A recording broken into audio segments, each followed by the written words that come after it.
प्रस्तुत हूँ आप सभी के सामने उपन्यास सम्राट मुंशी प्रेमचंद की सुप्रसिद्ध कहानी सवा सेर गेहूँ का वाचन करने के लिए।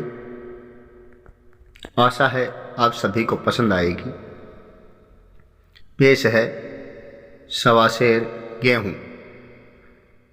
किसी गांव में शंकर नाम का एक कुर्मी किसान रहता था। सीधा साधा गरीब आदमी था। अपने काम से काम, न किसी के लेने में न देने में। छक्का पंजा न जानता था। छल प्रपंच की उसे छूत भी न लगी थी। ठगे जाने की चिंता न थी। ठग विद्या न जानता था। भोजन मिला खा लिया, न मिला चबेने पर काट दी। चबेना भी न मिला तो पानी पी लिया और राम का नाम लेकर सो रहा। किंतु जब कोई अतिथि द्वार पर आ जाता था तो उसे इस निवृत्ति मार्ग का त्याग करना पड़ता था। विशेषकर जब साधु महात्मा पदार्पण करते थे तो उसे अनिवार्यतः सांसारिकता की शरण लेनी पड़ती थी। खुद भूखा सो सकता था, पर साधु को कैसे भूखा सुलाता। भगवान के भक्त ठहरे। एक दिन संध्या समय एक महात्मा ने आकर उसके द्वार पर डेरा जमाया। तेजस्वी मूर्ति थी, पीताम्बर गले में, जटा सिर पर, पीतल का कमंडल हाथ में, खड़ाऊ पैर में, ऐनक आंखों पर। संपूर्ण वेश उन महात्माओं का सा था जो रईसों के प्रासादों में तपस्या, हवा गाड़ियों पर देवस्थानों की परिक्रमा और योग सिद्धि प्राप्त करने के लिए रुचिकर भोजन करते हैं। घर में जौ का आटा था, वह उन्हें कैसे खिलाता। प्राचीन काल में जौ का चाहे जो कुछ महत्व रहा हो, पर वर्तमान युग में जौ का भोजन सिद्ध पुरुषों के लिए दुष्पाच्य होता है। बड़ी चिंता हुई, महात्मा जी को क्या खिलाऊं। आखिर निश्चय किया कि कहीं से गेहूं का आटा उधार लाऊं, पर गांव भर में गेहूं का आटा न मिला। गांव में सब मनुष्य ही मनुष्य थे, देवता एक भी न था। अतएव देवताओं का पदार्थ कैसे मिलता। सौभाग्य से गांव के विप्र महाराज के यहाँ से थोड़े से मिल गए। उनसे सवा सेर गेहूं उधार लिया और स्त्री से कहा कि पीस दे। महात्मा ने भोजन किया, लंबी तान कर सोए। प्रातःकाल आशीर्वाद देकर अपनी राह ली। विप्र महाराज साल में 2 बार खलिहानी किया करते थे। शंकर ने दिल में कहा, सवा सेर गेहूं ही ने क्या लौटाऊं, पनसेरी के बदले कुछ ज्यादा खलिहानी दे दूंगा। यह भी समझ जाएंगे, मैं भी समझ जाऊंगा। चैत में जब विप्र जी पहुंचे तो उन्हें 1.5 पसेरी के लगभग गेहूं दे दिया और अपने को उऋण समझकर उसकी कोई चर्चा न की। विप्र जी ने फिर कभी न मांगा। सरल शंकर को क्या मालूम था कि यह सवा सेर गेहूं चुकाने के लिए मुझे दूसरा जन्म लेना पड़ेगा। 7 साल गुजर गए। विप्र जी विप्र से महाजन हुए। शंकर किसान से मजूर हो गया। उसका छोटा भाई मंगल उससे अलग हो गया था। एक साथ रहकर दोनों किसान थे, अलग होकर मजूर हो गए थे। शंकर ने चाहा कि द्वेष की आग भड़कने न पाए, किंतु परिस्थिति ने उसे विवश कर दिया। जिस दिन अलग अलग चूल्हे जले, वह फूट फूट कर गए रोया। आज से भाई भाई शत्रु हो जाएंगे। एक रोएगा तो दूसरा हंसेगा। एक के घर मातम होगा तो दूसरे के घर गुलगुले पकेंगे। प्रेम का बंधन, खून का बंधन, दूध का बंधन आज टूटा जाता है। उसने भगीरथ परिश्रम से कुल मर्यादा का वृक्ष लगाया था। उसे अपने रक्त से सींचा था। उसका जड़ से उखड़ना देखकर उसके हृदय के टुकड़े हुए जाते थे। 7 दिनों तक उसने दाने की सूरत तक न देखी। दिन भर जेठ की धूप में काम करता और रात को मुंह लपेट कर सो रहता। इस भीषण वेदना और दुस्सह कष्ट ने रक्त को जला दिया, मांस और मज्जा को घुला दिया। बीमार पड़ा तो महीनों खाट से न उठा। अब गुजर बसर कैसे हो। 5 बीघे के आधे खेत रह गए। 1 बैल रह गया, खेती क्या खाक होती। अंत को यहाँ तक नौबत पहुंची कि खेती केवल मर्यादा रक्षा का साधन मात्र रह गई। जीविका का भार मजबूरी पर आ पड़ा। 7 वर्ष बीत गए। एक दिन शंकर मजदूरी करके लौटा तो राह में विप्र जी ने टोक कर कहा, शंकर, कल आके अपने बीज बैंक का हिसाब कर ले। तेरे यहाँ 5.5 मन गेहूँ कब से बाकी पड़े हुए हैं और तू देने का नाम नहीं लेता। हजम करने का मन है क्या? शंकर ने चकित होकर कहा, मैंने तुमसे कब गेहूँ लिए थे जो 5.5 मन हो गए? तुम भूलते हो मेरे यहाँ किसी का न छटाक भर अनाज है न 1 पैसा उधार। विप्र, इस नीयत का तो यह फल भोग रहे हो कि खाने को नहीं जुड़ता। यह कहकर विप्र जी ने उस 1.25 सेर गेहूँ का जिक्र किया जो आज के 7 वर्ष पहले शंकर को दिए थे। शंकर सुनकर अवाक रह गया। ईश्वर, मैंने इन्हें कितनी बार खलिहानी दी, इन्होंने मेरा कौन सा काम किया? जब पोथी पत्रा देखने, साहित्य शगुन विचारने द्वार पर आते थे, कुछ न कुछ दक्षिणा ले ही जाते थे। इतना स्वार्थ 1.25 सेर अनाज को अंडे की भांति सजे सेकर आज यह पिशाच खड़ा कर दिया जो मुझे निगल जाएगा। इतने दिनों में एक बार भी कह देते तो मैं गेहूँ तोल कर दे देता।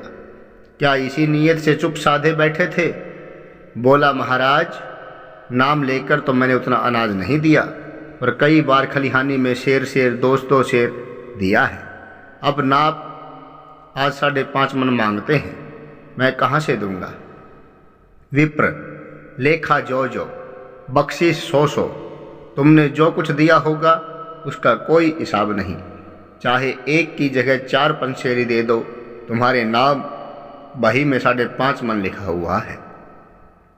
जिससे चाहे हिसाब लगवा लो, दे दो तो तुम्हारा नाम छेंक दूं, नहीं तो और भी बढ़ता रहेगा। शंकर, पांडे, क्यों एक गरीब को सताते हो?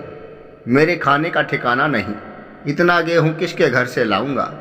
विप्र, जिसके घर से लाओ चाहो, मैं छटाक भर भी न छोड़ दूंगा। यहाँ न दोगे, भगवान के घर तो दोगे। शंकर कांप उठा। हम पढ़े लिखे आदमी होते तो कह देते, अच्छी बात है, ईश्वर के घर ही देंगे। वहाँ की तौल यहाँ से कुछ बड़ी तो न होगी, कम से कम इसका कोई प्रमाण हमारे पास नहीं, फिर उसकी क्या चिंता। किंतु शंकर इतना तार्किक, इतना व्यवहार चतुर न था। एक तो ऋण, वह भी ब्राह्मण का, बही में नाम रह गया तो सीधे नरक में जाऊंगा। इस ख्याल ही से उसे रोमांच हो आया। बोला, महाराज, तुम्हारा जितना होगा यही दूंगा, ईश्वर के यहाँ को क्यों दूं? इस जन्म में तो ठोकर खा ही रहा हूँ, उस जन्म के लिए क्यों कांटे बोऊं? मगर यह कोई न्याय नहीं है। तुमने राई का पर्वत बना दिया, ब्राह्मण होकर तुम्हें ऐसा नहीं करना चाहिए था। उसी घड़ी तगादा करके ले लिया होता तो आज मेरे सिर पर इतना बड़ा बोझ क्यों पड़ता?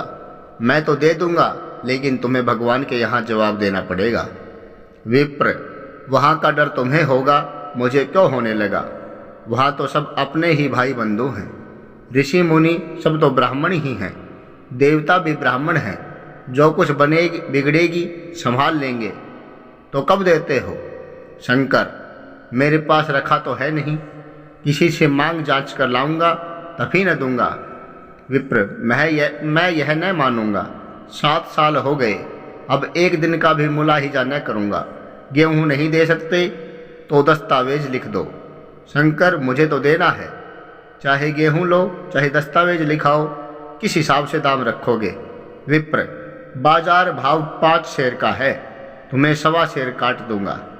शंकर, जब दे ही रहा हूं तो बाजार भाव काटूंगा, पाव भर चुड़ाकर क्यों दोषी बनूं? हिसाब लगाया गया तो गेहूं के दाम 60 हुए। 60 का दस्तावेज लिखा गया। 30 सैकड़े सूद, साल भर में न देने पर सूद का दर 2 सैकड़े का स्टाम्प। दस्तावेज की तहरीर शंकर को ऊपर से देनी पड़ी। गांव भर ने विप्र जी की निंदा की, लेकिन मुंह पर नहीं। महाजन से सभी का काम पड़ता है, उसके मुंह कौन आए। शंकर ने साल भर तक कठिन तपस्या की। मियाद के पहले रुपया अदा करने का उसने व्रत सा कर लिया। दोपहर को पहले भी चूल्हा न जलता था, चबेने पर बसर होती थी। अब वह भी बंद हुआ, केवल लड़के के लिए रात को रोटियां रख दी जाती। पैसे रोज का तंबाकू पी जाता था। यही एक व्यसन था जिसका वह कभी त्याग न कर सका था। अब वह व्यसन भी इस कठिन व्रत के भेंट हो गया। उसने चिलम पटक दी, हुक्का तोड़ दिया और तंबाकू की हांडी चूर चूर कर डाली। कपड़े पहले भी त्याग की चरम सीमा तक पहुंच चुके थे, अब वह प्रकृति की न्यूनतम रेखाओं में आबद्ध हो गए। शिशिर की अस्थि बेधक शीत को उसने आग ताप कर काट दिया। इस ध्रुव संकल्प का फल आशा से बढ़कर निकला। साल के अंत में उसके पास 60 जमा हो गए।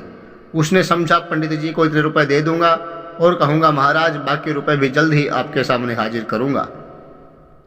15 की तो बात है, क्या पंडित जी इतना भी न मानेंगे? उसने रुपये लिए और ले जाकर पंडित जी के चरण कमलों पर अर्पण कर दिए। पंडित जी ने विस्मित होकर पूछा, किसी से उधार लिए क्या?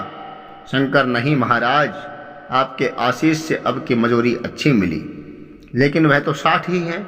हाँ महाराज, इतने अभी ले लीजिए, बाकी मैं 2-3 महीने में दे दूंगा। मुझे उरीन कर दीजिए। उरीन तो जब ही होगे जब मेरी कोड़ी कोड़ी चुका दोगे। जाकर मेरे 15 और लाओ। शंकर, महाराज इतनी दया करो, अब सांझ की रोटियों का भी ठिकाना नहीं है। गांव में हूँ तो कभी दे ही दूंगा। विप्र, मैं यह रोग नहीं पालता, न बहुत बातें करनी जानता हूँ। अगर मेरे पूरे रुपये न मिलेंगे तो आज से 3 सैकड़े का ब्याज लगेगा। अपने रुपये चाहे अपने घर में रखो, चाहे मेरे यहाँ छोड़ जाओ। शंकर, अच्छा, जितना लाया हूँ उतना रख लीजिए। मैं जाता हूँ, कहीं से 15 और लाने की फिक्र करता हूँ। शंकर ने सारा गांव छान मारा, मगर किसी ने रुपये न दिए न थे, बल्कि इसलिए कि पंडित जी के शिकार को छोड़ने की किसी की हिम्मत नहीं थी। क्रिया के पश्चात प्रतिक्रिया नैसर्गिक नियम है। शंकर साल भर तक तपस्या करने पर भी जब ऋण से मुक्त होने में सफल न हो सका तो उसका संयम निराशा के रूप में परिणत हो गया। उसने समझ लिया कि जब इतना कष्ट सहने पर भी साल में 60 से अधिक न जमा कर सका तो अब और कौन सा उपाय है जिसके द्वारा इसके दूने रुपये जमा हों। जब सिर पर ऋण का बोझ ही लदना है तो क्या मन भर का और क्या सवा मन का। उसका उत्साह क्षीण हो गया, मेहनत से घृणा हो गई। आशा उत्साह की जननी है। आशा में तेज है, बल है, जीवन है। आशा ही संसार की संचालक शक्ति है। शंकर आशाहीन होकर उदासीन हो गया। वह जरूरतें जिनको उसने साल भर तक टाल रखा था अब द्वार पर खड़ी होने वाली भिखारिणी न थी, बल्कि छाती पर सवार होने वाली पिशाचनियाँ थी जो अपनी भेंट लिए बिना जान नहीं छोड़ती। कपड़ों में चिकतियों के लगने की भी एक सीमा होती है। अब शंकर को चिट्ठा मिलता तो वह रुपये जमा न करता, कभी कपड़े लाता, कभी खाने की कोई वस्तु। जहाँ पहले तम्बाकू ही पिया करता था वहाँ अब गांजे और चरस का चस्का भी लगा। उसे अब रुपये अदा करने की कोई चिंता न थी, मानो उसके ऊपर किसी का एक पैसा भी नहीं आता। पहले जूड़ी चढ़ी होती थी पर वह काम करने अवश्य जाता था। पहले जुरी चढ़ी होती थी पर वह काम करने अवश्य जाता था, अब काम पर न जाने के लिए बहाना खोजा करता। इस भांति 3 वर्ष निकल गए। विप्र जी महाराज ने एक बार भी तगाजा न किया। वह चतुर शिकारी की भांति अचूक निशाना लगाना चाहते थे। पहले से शिकार को चौंकाना उनकी नीति के विरुद्ध था। एक दिन पंडित जी ने शंकर को बुलाकर हिसाब दिखाया। 60 तो जमा थे, वह मिन्हा करने पर अब भी शंकर के जिम्मे 120 निकले। शंकर, इतने रुपये तो उसी जन्म में दूंगा, इस जन्म में नहीं हो सकते। विप्र, मैं इसी जन्म में लूंगा, मूल न सही, सूद तो देना ही पड़ेगा। शंकर, एक बैल है वह ले लीजिए, एक झोपड़ी है वह ले लीजिए, और मेरे पास रखा क्या है? विप्र, मुझे बैल बधिया लेकर क्या करना है?